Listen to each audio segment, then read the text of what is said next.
Hey, you're watching Rapid MMA. I'm going to blaze through these picks, but I'm excited because it's not often that I study every single fight on a card.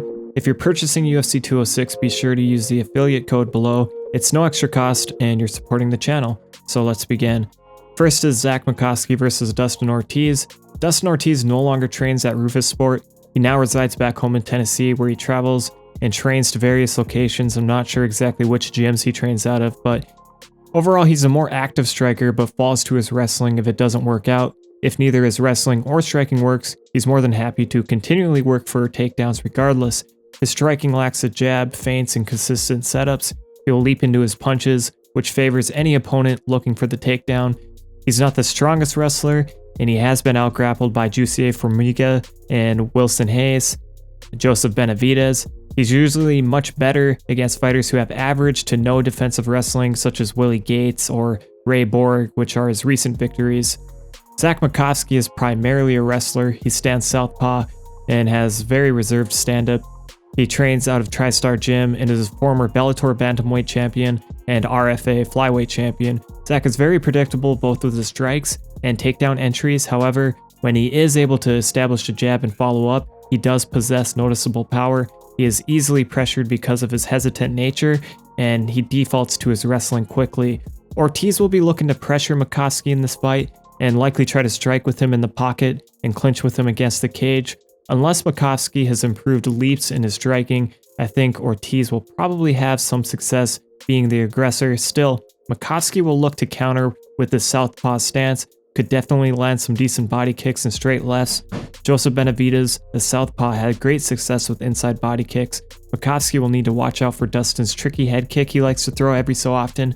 I do think Makovsky is a better wrestler and will look to capitalize on any of Dustin's kicks. I see this fight primarily taking place on the mat with Makovsky in control. One thing to be aware of is Dustin's revitalization in the third round. He often gets his rhythm a little too late, but it could be just enough to win a fight if it's closely contested. This is not a fight that I would bet on. I do think it goes to decision.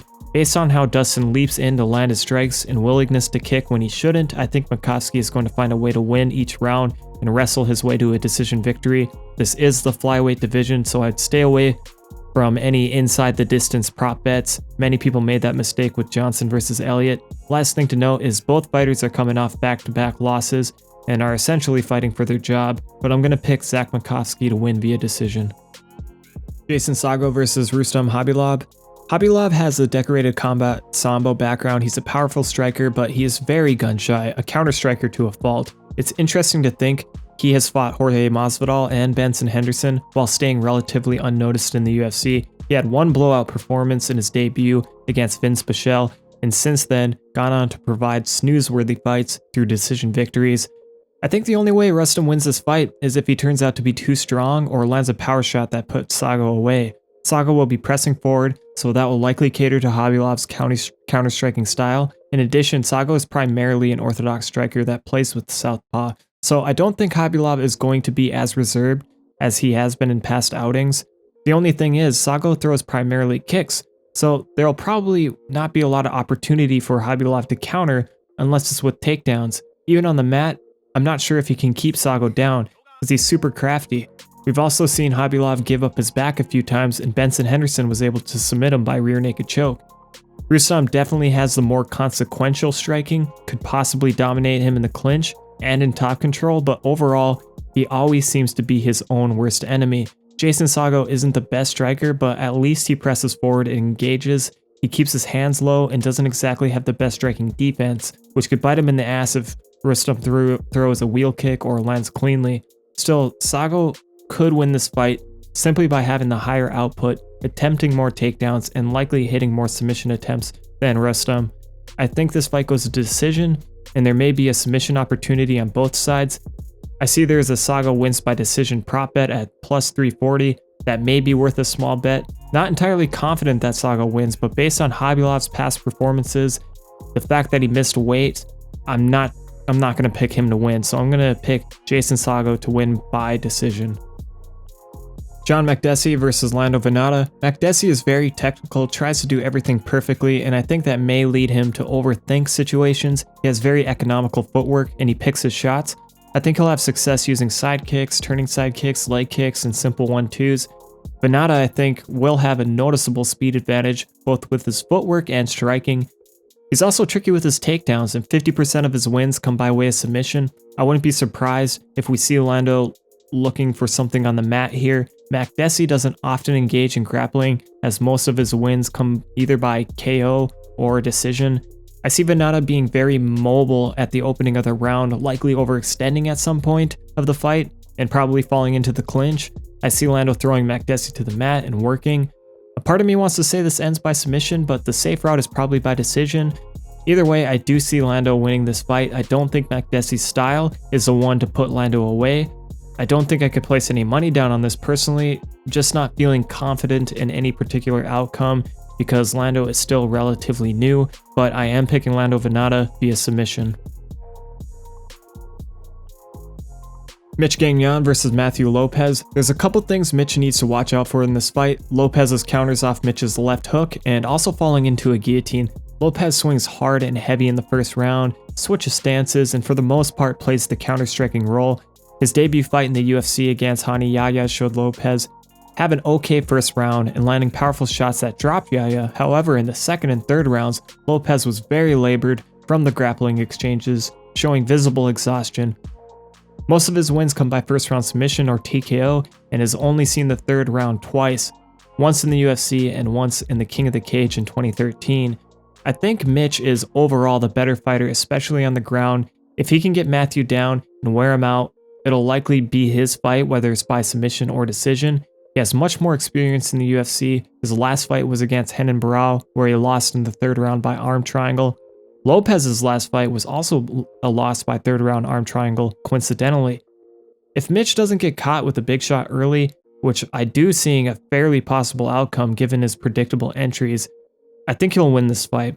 I'm going to keep it safe here and say Mitch wins by decision, but if anyone sees a valuable prop bet by submission, I wouldn't argue against it since he has 10 first round submission victories and 12 in total.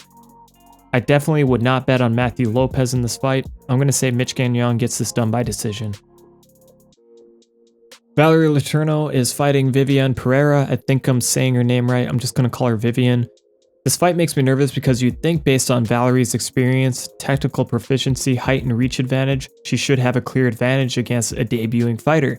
However, despite all the likely disadvantages Vivian has, there are a few factors working in her favor. First is that Valerie does not wear damage well, and Vivian throws heavy.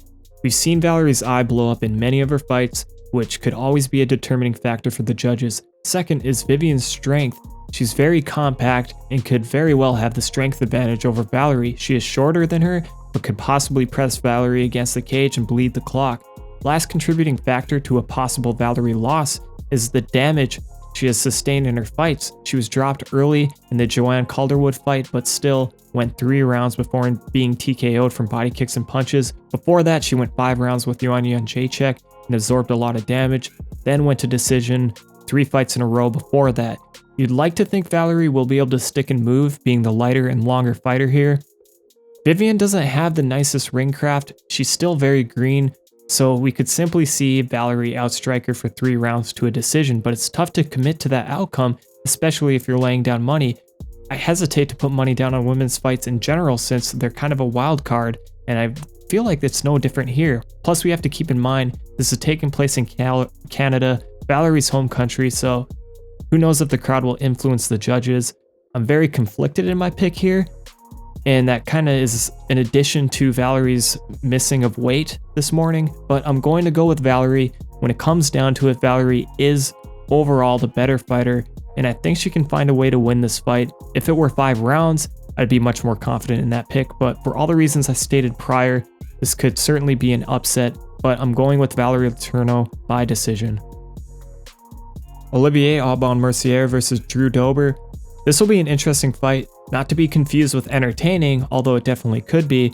I think Dober is a confused counter-striker. He often presses forward and is first to engage, but I notice he's so much more successful counter-striking, especially against orthodox strikers. He has a good lead and check hook. However, despite Dober's often talked about Muay Thai background, he's really taken the wrestling approach in most of his fights. Out of his 17 wins, 9 come by way of submission and only 3 by knockout or TKO. He looks much better at lightweight than he did at welterweight, but overall he's still pretty slow. He's getting better in each fight, tightening up his footwork and hands. My favorite thing about him is his ability to keep a consistent pace as of late. He's definitely a workhorse. OAM is sort of the same kind of striker, but you'd think that he'd be the one with the Muay Thai background based on his throwing of kicks all the time. You're not often going to see OAM box with anyone in the pocket. He's either out at kicking range or tight in the clinch where his judo serves him best. I think he's a little faster than Dober and moves fluidly in and out of range. His striking defense is lacking, but Dober's is not any better. Their fight metric stats really tell the story of their styles, which is not always true when you look at stats. I have trouble seeing Dober win this fight. If he's able to avoid the clinch and stuff takedowns, he may be able to pressure OAM and win off volume and aggression. Dober is not an accurate striker and sometimes overcommits, falling into the clinch. When the striking isn't looking too good, he'll default to his wrestling, and I'm not so sure he's going to have success against OAM. This will be a clash and break fight with a battle of check hooks. Dober is very compact, so it's going to be tough for OAM to find a home for his kicks. It's also a close guard bout. Both fighters are standing southpaw, so this should be a fairly back and forth. Could possibly be a close fight if Dober's grappling holds up, but I think with his inaccuracy and slower punches, he's going to have trouble landing on his target, so my pick is going to be OAM by decision. Nikita Krylov versus Misha Cirkunov.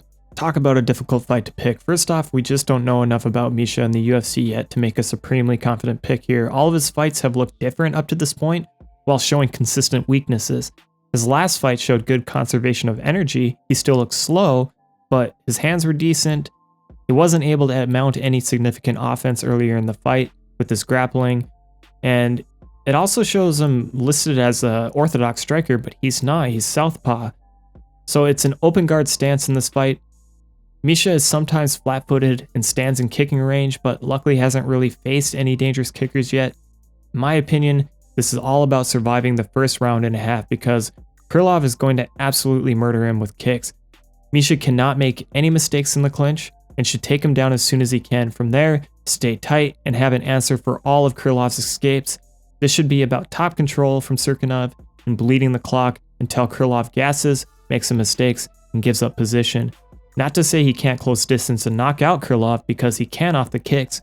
If Misha can find that angle and get inside, he'll probably land a bomb and knock him out because we're talking about light heavyweights here.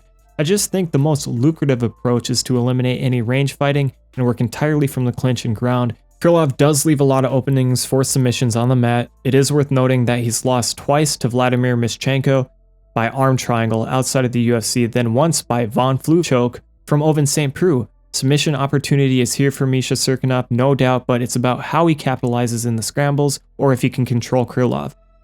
Misha was dropped by Ion Cutelaba, but hasn't ever been stopped by TKO or knockout. I don't really know who these guys that Krylov has been knocking out earlier in his career. Ed Herman had been TKO'd before, and he's on the downside of his career. Cody Donovan was knocked out by OSP and TKO'd by Gian Vellante before fighting Nikita. Walt Harris is the only one who hadn't been TKO'd prior to fighting him. I think it's safe to say a lot of the fighters he's faced are either on the downside of their career or just simply not even close to being on his level. My gut instinct was to pick Nikita Krylov by first round knockout or TKO, but I'm actually going to go with Misha Cirkunov here. This is on the hunch that Cirkunov is not going to play at range like he showed in his last fight. Most fights do go to clinch, so when it does, I think Misha will get Krylov down and find some kind of submission from top control. Like I stated earlier, he's been submitted 3 times, twice from the same guy in the same way, and that just rubs me the wrong way, so I gotta take Misha Cirkunov here by submission. Jordan Meehan versus Emil Weber Meek. Jordan Meehan is coming out of a 2-year retirement, so we don't know if that's going to affect his rhythm and timing. I do think if a fighter needs time off, it's best to just do so, both for physical and mental healing, but buyer beware in this situation. If Meehan picks up where he left off, I think Meek is just not on his level. He has an okay jab, but he's really just using it to hide his right hand. He has difficulty finding his range, and he has a tendency to shell up and duck his head to avoid shots. Jordan Meehan has much better shot placement and selection. Actually has a really nice uppercut that's just begging to be used in this fight. I also think body kicks would really serve Meehan well against Emil because he stands very square. That being said, If Meehan doesn't get his rhythm going, gets lazy with his defense and looks rusty, Meek can land a looping right hand and put Jordan away. I have trouble seeing Meek win this fight by decision or submission. This has to be a knockout in my eyes. I just think Meehan is much better technically and has way more experience. I like Jordan Meehan to win this fight by first round knockout off of an uppercut. Tim Kennedy versus Kelvin Gastelum. We know about Kelvin's weight issues, but he's at middleweight now, fighting a good matchup physically because Kennedy isn't super massive for the division.